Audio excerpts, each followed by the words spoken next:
15절과 16절 두 구절 우리 함께 읽도록 하겠습니다. 신약성경 히브리서 13장 15절부터 16절. 주보 밑에 거기는 제목은 좀 잘못 나온 게 있는데 전도서가 아니고 히브리서 13장 15절과 16절, 신약성경 369페이지. 우리 다 같이 한 목소리로 두 구절이니까 15절 16절 다 같이 읽도록 하겠습니다. 시작. 그러므로 우리는 예수로 말미암아 항상 찬송의 제사를 하나님께 드리자. 이는 그 이름을 증언하는 입술의 열매니라. 오직 선을 행함과 서로 나누어 주기를 잊지 말라. 하나님은 이 같은 제사를 기뻐하시느니라. 아멘. 다 같이 제목이 있습니다. 시작. 이 같은 제사. 이 같은 제사가 과연 무엇인가? 오늘 말씀을 통해 함께 은혜 나누기를 이제 원하는데요. 오늘이 국경일로 무슨 절이라 그러죠? 3.1절. 3.1절 하면 떠오르는 장면들이 있죠. 특히 대한독립 만세하면서 우리가 만세운동을 떠올릴 수가 있습니다. 근데 또 공교롭게 마침 화성시가 최근 구가 생겼어요. 화성 특례시가 되면서 구가 몇 개가 생겼습니까? 잘 맞추셨습니다. 4개 구가 생겼는데 그 구를 보니까 동탄구, 그리고 만세구, 가나다 순으로 얘기하면 또 병점구, 그리고 마지막으로 무슨 구? 우리 비봉이 속해 있는 효행구, 효해도시 해가지고 효행구. 근데 그 중에서 특히 3.1절 하면 어느 구가 좀 가까운 것 같아요? 그렇죠, 만세구. 이 만세구는 무려 남양, 우정, 향남, 마도, 서신, 송산, 양감, 장안, 팔탄, 세솔동까지 이렇게 다 속해 있어요. 제일 넓어요. 4개 구 중 가장 넓고, 또 우리나라 전체를 살펴봐도 우리나라 전국적으로 이 구 단위로 따질 때 1등이 포항 북구가 1등입니다. 제일 넓고, 그 다음 두 번째로는 모르시죠? 용인 처인구입니다. 용인 처인구. 그리고 3위가 바로 만세구입니다. 만세구. 근데 이 구 중에서 제일 넓은데 바로 왜 만세구냐? 3.1 그 만세운동과 관련이 깊어서죠. 1900 몇 년도에 있었습니까? 1919년 3월 1일 이제 만세운동이 시작하고 그게 퍼져나가면서 한 달 보름 만인 4월 15일 향남읍 어떤 리일까요? 제암리. 거기서 만세운동을 이제 벌였던 것이죠. 많은 분들이 우리 3.1절을 비롯해가지고, 물론 그 전에도 있었지만 특히 3.1절을 기점으로 많은 분들이 이제 돌아가셨고, 또 순교도 당하시고 다치고 막 감옥에 갇히고 많은 고난 고초를 겪었습니다. 특히 일본은 정말 우상의 나라죠. 무려 우리나라 막 신이 얼마나 될까요? 뭐 여러 신이 있고, 여러 잡신, 처녀귀신, 뭐 몽달귀신, 삼신할미, 이건 뮤도 아닙니다. 일본은 무려 800만의 우상이 있어요. 800만. 그리고 천황을 또 떠받들죠. 그러니까 그들은 또 막 신사를 만들어 놓고 신사참배를 강요하고, 거기에 따르지 않는 그 눈의 가시 같은, 특히 교회는 거기에 더 반기를 들게 되죠. 그래서 교회, 특히 탄압의 강도를 높이는데, 당시 기독교 인구는 뭐 1% 정도였어요. 1%. 즉 100명 중에 1명밖에 기독교 인구가 없었습니다. 근데 오히려 민족 대표 33명 중에 몇 명이 기독교인이에요? 무려 16명이나 됩니다. 10%만 해도 3명, 서너 명 돼야 10% 되는데, 기독교 인구는 1%밖에 안 되는데 민족 대표 독립운동가 그들 중에는 33명 중에 16분이나 될 정도였습니다. 그리고 우리가 이름만 되면 알 정도로 뭐 독립운동가 이상재 선생이라든지, 또 조만식 선생, 장로님이시기도 하죠. 또 이승훈 선생님, 또 김구 선생, 또 유관순 열사까지 다 크리스찬이었죠. 그래서 얼마나 그 기독교 영향력이 컸던지, 원래는 3.1절이 아니고 3.3절이 될 뻔했어요. 원래 계획은 3월 3일 월요일 날 하려고 했습니다. 그런데 월요일 날 하려면 그 전날 주일날 또 준비를 많이 해야 되니까 주일 예배 지장이 있는 거예요.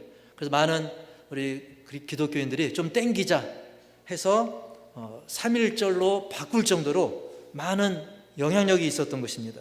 그때 그냥 3월 3일 날 했으면 3.3절이 되는 거였는데, 어쨌든 게다가 교회는 정해진 시간에 예배를 딱딱 드리고 또 민가랑 가깝잖아요. 그러다 보니까 3.1 운동을 할 때 기독교가 그런 소식을 주고받고 조직적으로 하는데 굉장히 큰 역할을 했던 것입니다. 그러다 보니 일제 탄압이 굉장히 교회를 향해서 심해지기도 했습니다. 그래서 우리는 이렇게 예배 드리는 게 너무나 당연하고 또 쉬운 일이기도 하지만, 그때 당시에는 예배 드리는 것 자체가 한마디로 죽음과 고난과 가까워지는 길이었던 그런 시절도 우리가 겪었던 것이죠. 뭐 이런 일들이 어디 먼 나라 얘기가 아닙니다. 뭐 이슬람이나 공산 국가만의 이야기가 아니었습니다. 우리나라가 일제강점기 그리고 6.25 한국전쟁까지 겪으면서 그런 많은 어려움을 겪었던 것이죠. 따져보면 불과 수십 년 전에도 6.25를 통해서 또 많은 어려움이 있었죠. 그럼에도 불구하고 죽음을 무릅쓰고 나라를 위해 기도하고 독립운동을 하고 또 고난과 죽음의 위협 속에서도 예배를 지켰던 그런 많은 믿음의 선조들 덕분에 오늘 우리가 이렇게 자유를 가지고 편하게 예배 드릴 수 있게 된 것을 깊이 새기시기 바랍니다. 물론 이 모든 게 하나님의 은혜라는 것은 그냥 기본적으로 당연히 깔아둬야 하는 것이고요. 그래서 오늘 복된 주일이자 뜻깊은 3.1절을 맞아서 나라 사랑, 애국의 길이 무엇인가에 대해서 우리가 여러 가지를 생각해 볼 수 있는데, 뭔가 막 크게 태극기를 흔들고 뭔가 거창한 뭔가를 특별한 걸 해야만 한 우리가, 물론 그것도 애국이지만 다른 무엇보다 우리가 하나님을 믿는 신자로서 하나님 기뻐하시는 제사를 드릴 때 그로 인해 기뻐하신 하나님께서 나라와 민족을 위해 기도하는 우리의 기도를 들으시고 기쁘게 응답할 때 그것이 또한 애국인 줄 분명히 믿습니다. 그런데 우리가 한 가지 이제 물음표를 달 수가 있는데, 아니 근데 왜 제사라고 합니까?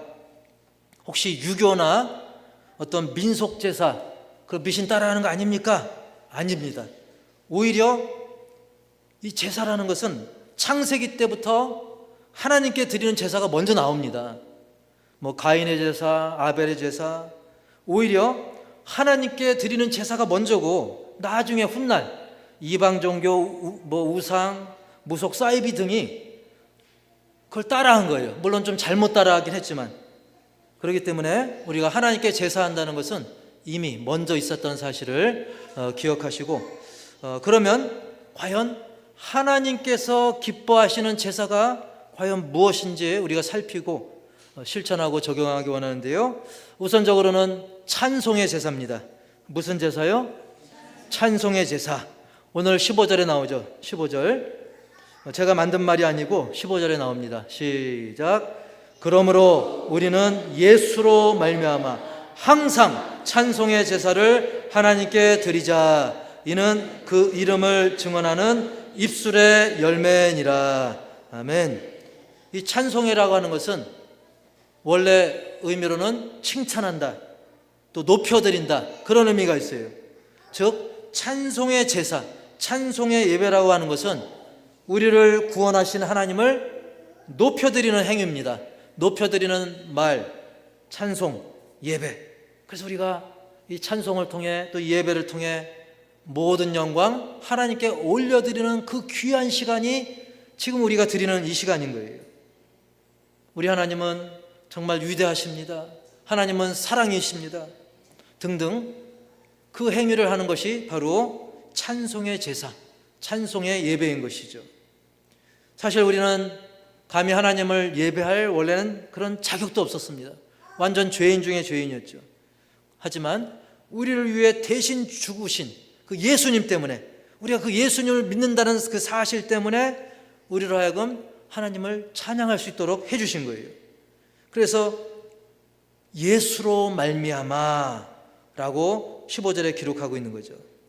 우리는 예수로 말미암아 항상 찬송의 제사를 하나님께 드리자라고 말씀하는 거예요. 그리고 무엇보다 예수님 자신이 이미 온전한 제물이 되어주셨어요. 그래서 지금은 우리가 동물로 제사를 안 드리잖아요. 왜? 완벽한 제물이신 예수님이 친히 제물이 되어주신 거예요. 우리는 그저 예수님의 이름으로 나아오고 예수님의 이름으로 감사드리고 모든 존귀 영광을 하나님께 올려드리는 찬양의 제사를 오늘날 우리가 드릴 수 있게 된 것이죠. 그리고 이것은 우리 삶의 목적이기도 한 거예요. 우리 삶의 목적이 그냥 태어났으니 죽지 못해 살죠, 이게 목적이 아닙니다. 우리 삶의 목적은 하나님을 높여드리고 하나님을 기쁘시게 하는 찬양의 예배, 찬양의 제사, 찬양의 삶이 우리 삶의 목적입니다. 그래서 이사야 43장 21절에 우리 다 같이 시작. 나를 찬송하게 하려 함이니. 아멘. 예. 바로 하나님이 우리를 지으신 목적이 하나님을 찬송하게 하려고 우리를 지으셨다라고 말씀하고 있는 거예요. 그냥 입으로 찬송가를 부르라 그 뜻만 아니라 이 찬송에는 바로 아까 말씀드린 것처럼 하나님을 높여드리는 것입니다. 그런 찬양, 부르는 찬양도 포함되지만 또 많은 것을, 하나님을 높이는 많은 것들이 포함된 것이죠. 그래서 오늘 지금 이 시간처럼 이렇게 믿음의 사람들이 함께 이 예배를 통해서 하나님을 높이고 더 나아가서는 우리만 이렇게 하나님을 찬송하는 것이 아니라 지금 세상에 있는 불신 영혼들도 이 자리에 함께 할 수 있도록 우리는 우리의 입술로 하나님을 자랑하고 하나님을 간증하고 그걸 두 글자로 전도라고 하는 거예요. 즉 찬양의 제사는 넓게 말하면 하나님을 높여드리는 그런 말이 포함되기 때문에 전도까지도 확산이 될 수 있는 것이죠. 그런데 우리가 한 가지 경각심을 좀 가져야 될 말씀이 있는데 야고보서 3장 10절에 보면 이런 말씀이 나옵니다. 야고보서 3장 10절 시작. 한 입에서 찬송과 저주가 나오는도다. 내 형제들아 이것이 마땅하지 아니하니라. 아멘. 이 한 입에서 하나님을 높여드리는, 또 하나님을 영화롭게 하는, 또 사람들이 우리가 하는 말을 보고 야, 예수 믿는 사람은 다르구나, 그런 찬송의 말과 행동이 나와야 되는데 그게 아니라 저주도 나온다는 거예요. 이것은 마땅하지 않다는 말씀입니다. 그래서 교회에서 우리가 찬양의 제사를 드릴 때는 고상하게 찬송도 부르고 박수도 치고 그러다 나가서는 제가 구체적으로 표현을 못합니다. 삐 이렇게 방송 불가, 정말 그렇게 처리할 만한 그런 말이나 비방, 저주, 정죄하는 말, 이런 말을 한다고 한다면 마치 이중인격자와 같은 그런 모습이라는 거예요. 그것은 마땅하지 않다라고 야고보서에서 말씀하고 있다는 사실입니다. 그러므로 우리의 입술로, 내 이 한 입으로 하나님을 높이고 기쁘시게 하되, 교회 안에서는 그래도 우리가 어느 정도 습관이 되고 어렵지 않을 수 있어요. 하지만 그뿐만 아니라 교회 밖에서도 언제라도 또 어디서라도 우리는 부끄럼 없이 우리의 입술이 쓰임받을 수 있도록, 그런 입술이 될 수 있도록 기도하시고 실천할 수 있기를 주의 이름으로 축복합니다.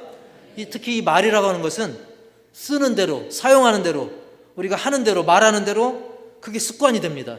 나도 모르게 그 말들이 튀어나올 수 있어요.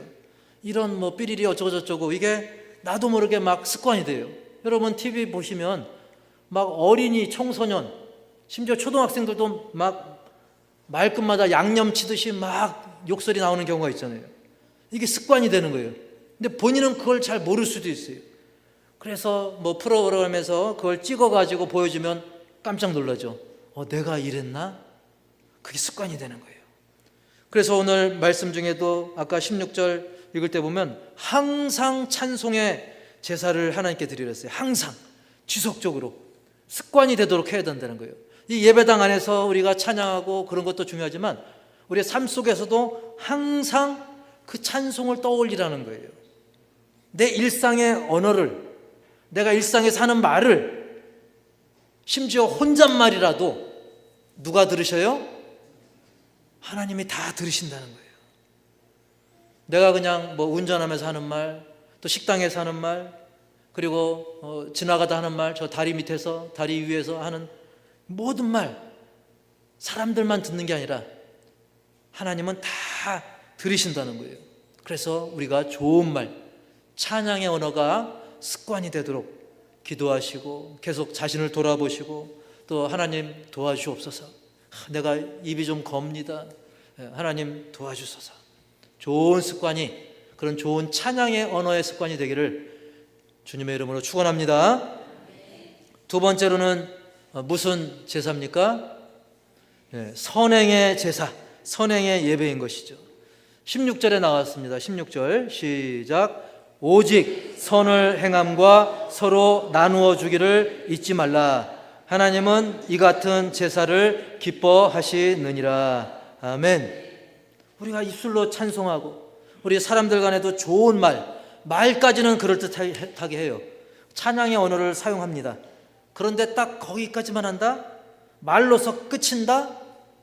전혀 선행이 없고 인색하고 그렇다고 한다면 우리는 정말 하나님께 받은 그 사랑이 너무나 커서 하늘을 종이로 삼고 심지어 바다를 잉크 삼아도 다 기록할 수 없을 정도로 우리가 하나님께 받은 그 사랑이 어마어마한데, 측량할 수 없는데, 정작 세상에서는 불신 영혼들보다도 막 인색하고 전혀 선행이 없고 막 그런 자린고비처럼만 한다면 이건 참으로 부끄러운 일인 것이죠. 만약에 내 자녀가 세상에서 그렇게 산다면, 그래서 들려오는 소문이, 내가 어머니 아버지로서 내 자녀가 말도 마라, 네 새끼 말이야, 지금 얼마나 자린고비인 줄 아냐. 물론 뭐 착한 자린고비도 있겠지만 정말 속이 좁다, 인색하다, 정말 꽁하다, 그 소문이 나에게 들려온다고 한다면 우리는 그 심정이 어떻겠습니까? 우리 아버지 하나님도, 우리 아버지 하나님께서도 안타까워하실 것입니다. 우리 하나님 아버지께서는 정말 우리가 이 찬양의 입술뿐만 아니라, 이 찬양의 제사뿐만 아니라 그것이 삶 속에서 실천될 때, 선행으로, 나눔으로 실천될 때 이 같은 제사, 이 같은 제사라고 표현하시면서 그런 제사를 기뻐한다고 말씀하셨어요. 우리 16절 다시 한번 읽어봅시다. 16절 말씀 다시 한번 시작. 오직 선을 행함과 서로 나누어 주기를 잊지 말라. 하나님은 이 같은 제사를 기뻐하시느니라. 아멘. 선행과 나눔을 이 같은 제사, 이 같은 예배라고 표현하고 있어요. 그러니까 우리가 누군가에게 선행을 베풀면 그것도 예배로 받으시는 거예요. 그것도 하나님은 귀한 제사로 받으시는 거예요. 제가 갑자기 떠올라서 제 자랑을 하나 하겠습니다. 얼마 전에, 큰 자랑은 아니고요, 길가를 지나가는데 여러분 아시겠지만 공유 자전거, 공유 킥보드 아시죠? 그게 보도블록 지나가는데 그게 중간에 딱 한 대 쓰러져 있는 거예요. 근데 아무도 그 세우거나 이렇게 하지 않더라고요. 저도 혹시 그거 잘못 만지면 혹시 뭐 뒤집어 쓰는 거 아닌가 해서 일단 지나갔어요. 근데 좀 지나가니까 이번엔 더 커다란 또 공유 자전거가 또 확 또 가운데 사람들이 다 피해 다니지 전혀 그걸 세우지 않더라고요. 지나갔는데 괜히 마음에 양심의 소리가 들리는 것 같더라고요. 그래, 뭐 이거 세워서 뭐 잘못돼 얼마나 크게 잘못되겠느냐. 그래서 제가 다시 유턴 180도 돌아서 그걸 딱 하니까 거기서 소리가 들리더라고요. 저는 그걸 이용 안 해봐가지고 잘 몰랐는데 이동이 감지되었습니다. 그러니까 저는 혹시 뭐 이렇게 잘못되나 해서 순간 잠깐 움찔했지만 그거를 세워서 한쪽에 잘 놓고 또 자전거도 이렇게 한쪽에 세워놨습니다. 뭐 대단한 걸 한 건 아니죠. 하지만 지금 드는 생각이, 그래, 뭐 별거 아닌 거지만 하나님께서 우리가 하는 작은 거라도, 뭐 거창한 거 아니라 할지라도 이런 선행, 그리고 우리가 누군가 나보다 어려운 사람들에게 베푸는 이 나눔, 이것을 제사로 받으시고 특별히 이 같은 제사를 기뻐하시느니라 라고 말씀하는 거예요. 따라서 합시다. 하나님은 이 같은 제사, 이런 제사를 기뻐하신다. 여러분, 이게 뭐 어려운 일입니까? 우리가 마음만 있으면 크게 어려운 게 아닙니다. 그러므로 우리는 이렇게 정해진 예배 이후의 삶의 현장에서도 하나님께 이 예배 드리는 마음, 하나님을 높여드리는 그런 마음으로 이제 현장에 나가서도 선행과 나눔의 삶을 사시기를 축복합니다. 저는 뭐 돈이 별로 없어서요, 뭐 가진 게 없어서요. 하지만 제가 반복해서 말씀드리지만 우리가 없는 가운데 있다 할지라도 반드시 나보다 더 어려운 사람이, 더 없는 사람이 존재해요, 존재 안 해요? 반드시 한 명 이상은 존재합니다. 우리나라가 요즘 뭐 어렵다 힘들다 해도 우리나라보다 못 사는 나라가 존재합니까? 존재 안 합니까? 우리 뭐 일제강점기나 공산 그런 치하에서도 6.25 때도 우리보다 더 어려운 나라는 반드시 존재했었어요. 그렇기 때문에 우리는 나보다 어려운 영혼들을 위해 기도하고 전도할 뿐만 아니라 그들에게 사랑의 말, 격려의 말, 다른 사람들이 다 비난하고 정죄해도 따뜻한 말 한마디, 주님의 말로 위로하고 그럴 수 있다는 거예요. 우리나라 지금 뭐 시급이 만 얼마다 그러고 있는데 지금은 다른 나라 보면 시급이 아니고 일당이 1,000원이 나라도 있어요. 일당, 하루 일당. 하루 종일 일했는데 1,000원. 근데 더 조사해 보니까 일당이 500원인 것도 있더라고요. 하루. 그런데 그조차도 일거리가 없어서 일을 못하는 거예요. 그래서 할 일이 도저히 없으니까 마약 팔러 다니고 막 범죄 조직에 들어가는 일도 있는 걸 볼 수가 있습니다. 그래서 우리 교회도 뭐 크거나 그런 교회는 아니지만 때로는 부족하면 뭐 헌옷이라도 팔아가지고 고물 팔아서라도 가끔 선교에 쓰기도 하고 그러지 않습니까? 따라서 합시다. 마음만 있으면 가능하다. 마음만 있으면 하나님이 또 하게 하시는 것입니다. 물론 우리가 누군가를 돕다 보면 간혹 속 보이는 사람도 있어요. 뭐 얌체 같은 사람이 있을 수 있죠. 그래도 우리가 진심으로 대하면 하나님이 알아서 다 정리해 주셔요. 주는 쪽이나 받는 쪽이나 하나님은 그 마음 중심을 다 알고 계셔요. 판단은 누구에게 맡기고 우리 하나님께 맡기고 우리는 그저 순전한 마음으로 죽게 하듯 우리가 선행의 제사를 드리면 하나님께서는 그걸 기뻐하는 예배로, 하나님 기뻐하는 제사로 받으시는 줄 분명히 믿습니다. 이 같은 제사를 기뻐하시느니라 말씀하십니다. 제가 몇 년 전 설교 예화 때 그 얘기를 했었는데 실제로는 10년 전에 세상에 이런 일이 원래 나왔었어요. 그 사진을 보시면 얼굴 시커먼 사람이 있어요. 흑인이 아닙니다. 외국인인 줄 알고, 어떤 사람은 외국인인 줄 알았는데 얼굴을 저렇게 시커멓게 구두약을 바르고 다녀요. 그래서 10년째 노숙을 했습니다. 그러니까 20년 전부터 노숙을 한 거예요.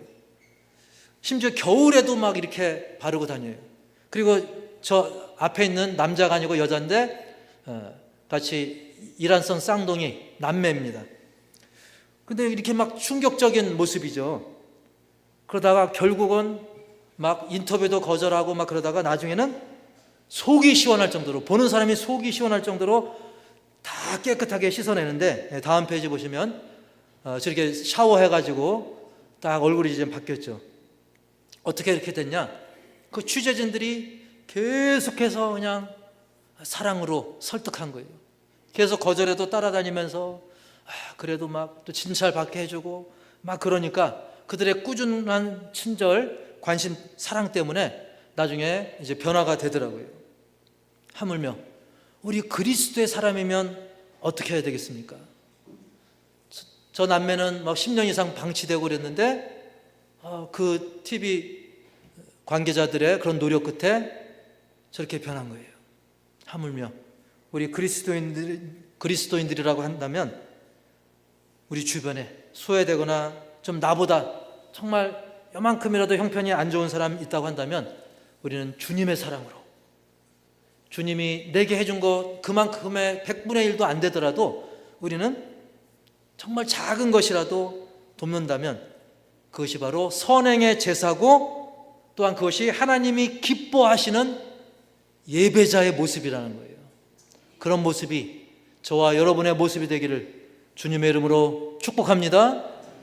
우리가 특히 이번 겨울 지나면서 유명을 달리한 분들이 많아요. 우리 지역 주변에.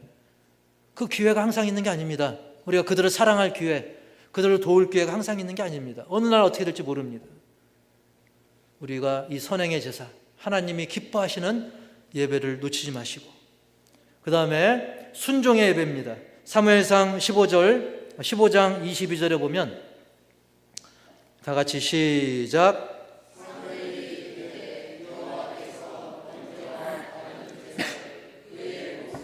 청종하는 것을 좋아하심같이 좋아하시겠나이까? 순종이 제사보다 낫고 듣는 것이 순양의 기름보다 나으니. 아멘. 자, 하나님께서는 우리가 하나님께 어떤 형식이면 형식, 물질이면 물질, 뭐 절차면 절차, 나는 하나님께 제사를 잘 올렸습니다, 예배를 잘 드렸습니다 라고 해놓고 정작 순종하지 않으면, 네, 아멘 대답만 해놓고 순종을 하지 않는다고 한다면 그거는 뭐 아무것도 하지 않은 것과 마찬가지라는 거예요. 전에 미국의 어떤 목사님이 서부 아프리카의 공항에서 그 프랑스 출신 그 선교사님과 대화를 나누게 됐어요. 그 프랑스 출신 선교사님은 이 무슬림 지역에서 10년 동안 선교 활동을 하던 분이었고, 그렇게 자신을 소개할 때 그 미국 목사님의 일행 중 한 분이 질문합니다. 선교사님, 그러면 그 무슬림 지역에서 그동안 얼마나 열매가 있었습니까? 얼마나 많은 사람이 회개하고 크리스찬이 됐습니까? 아시겠지만 무슬림들, 그들이 기독교인 된다는 것은 이거 굉장히 어려운 일이죠. 근데 10년 동안 그 선교사님이 대답합니다. 2명이 회심했습니다. 그러자 이제 그 무리들 중에 반문을 하죠. 아니, 선교사님 10년 동안 2명? 그러면 평균 몇 년에 1명 꼴인 거예요. 예, 문제가 좀 어렵죠? 5년에 1명, 5년에 겨우 1명 전도된 거예요. 그러면 선교사님 도대체 그곳에서 사역하는 이유가 뭡니까? 뭐하러 거기 계신 겁니까? 그러자 선교사님의 대답은 이랬습니다. 그 대답이 그 미국 목사님과 일행의 마음에 감동을 줬는데, 그때 그 대답은 뭐였냐면 다른 이유가 없습니다. 예수님께서 나를 이곳에 두셨기 때문입니다. 그 이유 때문에 제가 있는 것입니다.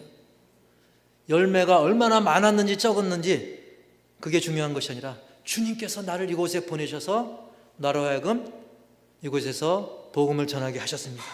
그게 중요한 것입니다. 즉, 사람들은 눈에 보이는 어떤 결과만 먼저 생각한 거예요. 이거는 하나님이 어떻게 그 영혼들을 통해 역사하실지, 비록 2명이지만 그 2명을 통해 어떻게 역사하실지 그 무한한 가능성을 그저 인간의 잣대로만 판단한 거죠. 마치 회사 경영하듯이, 마치 장사하듯이. 그래서 진정한 한 영혼 사랑, 그 본질은 놓치고 그저 실적 쌓듯이 세상적인 계산의 잣대를 거기에 들이댔다는 것이죠. 그래서 우리는 주변의 이웃들로 하여금 교회를 마치 장사하는 것처럼 보이게 해서는 안 되는 것이죠. 우리 교회가 뭐 얼만큼 되고 뭐가 있고 뭐가 많고, 그게 중요한 게 아닌 것이죠. 우리 교회가 진정 영혼을 사랑하는가, 그를 위해 기도하는가. 솔직히 예수님 어땠습니까? 인간의 잣대로 보면 원래는 완전한 그처럼 실패한 사람이 없었어요. 예수님처럼 저주의 십자가형으로 인생을 마무리하는 것처럼 보였었고, 저도 어떻게 보면 저 자신도 계산적으로 보면 어떨까요? 물론 제가 처음 왔을 때보다는 대여섯 배 성장을 한 건 사실입니다. 하지만 23년이라고 하는 세월에 비하면 다른 기준으로 보면 실패자가 될 수도 있어요. 왜냐하면 저와 비슷한 조건에서 10배, 20배, 50배, 100배 성장하는 교회도 있기 때문이죠. 그래서 그런 생각도 할 수 있습니다. 아마 제가 비봉이 아니고 다른 지역이었으면 10배, 20배, 더 50배로 성장할 수도 있겠다. 하지만 또 반대로 또 다른 곳이었으면 섬 지역이 될 수도 있고요, 인구 자체가 없는 지역이 될 수도 있고, 또 도시지만 또 강팍한 시험 사람들이 많은 곳일 수도 있고, 어떤 딴 곳에 가면 반대로 그나마 있던 사람이 반토막 날 수도 있는 거예요. 그 결과는 오직 누구만 아셔요? 주님만, 오직 하나님만 아시는 거예요. 다만 중요한 건 반토막이든 아니면 5배, 10배, 100배건 그 중심은 하나님이 훤히 들여다보십니다. 그걸로 판단할 수 없다는 거예요. 예수님은 정말 신실한 제자, 그게 누군가를 예수님만이 아시는 겁니다. 실제로 예수님에게 신실한 제자가 과연 몇 명이나 됐었습니까? 그 12명이 다 신실했었습니까? 처음부터? 그렇지 않죠. 심지어 등을 돌리다 못해 예수님을 은 30에 팔은 제자도 있고, 그리고 예수님 나 그런 사람 몰라요 한 제자도 있었어요. 그렇게 보면 예수님도 완벽한 실패자 같은 모습이었죠. 우리는 그저 결과물, 당장 보이는 결과물에만 눈을 돌려서는 안 됩니다. 우리는 하나님이 우리 교회를 지금 이곳 경기도 화성 특례시 효행구 비봉면 이곳에 세우신 이 목적, 이곳에 세우신 목적, 그 목적이 뭡니까? 하나님을 찬양하고 선행과 나눔으로 하나님 기뻐하시는 제사를, 그런 예배를 드리게 하는 그 목적하에 우리 교회를 세우신 줄 믿습니다. 이 같은 제사를 잊어서는 안 되는 것입니다. 그래서 오늘 지금 이 순간도 우리는 하나님께 드리는 제사를 드리는 거예요. 그런 예배를 드리고 있는 것입니다. 이 예배가 그냥 한 번 보는, 마치 야구 관람하듯이 예배 본다. 그 예배 본다는 잘못된 표현이죠. 예배 야구 보듯이 그냥 본다, 관람한다, 그냥 빈자리만 채운다, 그런 예배가 아니라 진심으로 하나님을 높이는 찬양의 제사, 그리고 하나님이 기뻐하시는 선행의 제사, 그리고 말씀대로 순종해서 하나님 기뻐하시는 그런 예배가 언제? 항상. 언제라고요? 항상 우리의 삶에 계속되기를 주님의 이름으로 간절히 축복합니다. 그런 의미에서 우리 15절 16절 다 같이 오늘 말씀을 생각하면서 읽고 마치도록 하겠습니다. 시작. 그러므로 우리는 예수로 말미암아 항상 찬송의 제사를 하나님께 드리자. 이는 그 이름을 증언하는 입술의 열매이니라. 오직 선을 행함과 서로 나누어 주기를 잊지 말라. 하나님은 이 같은 제사를 기뻐하시느니라. 아멘.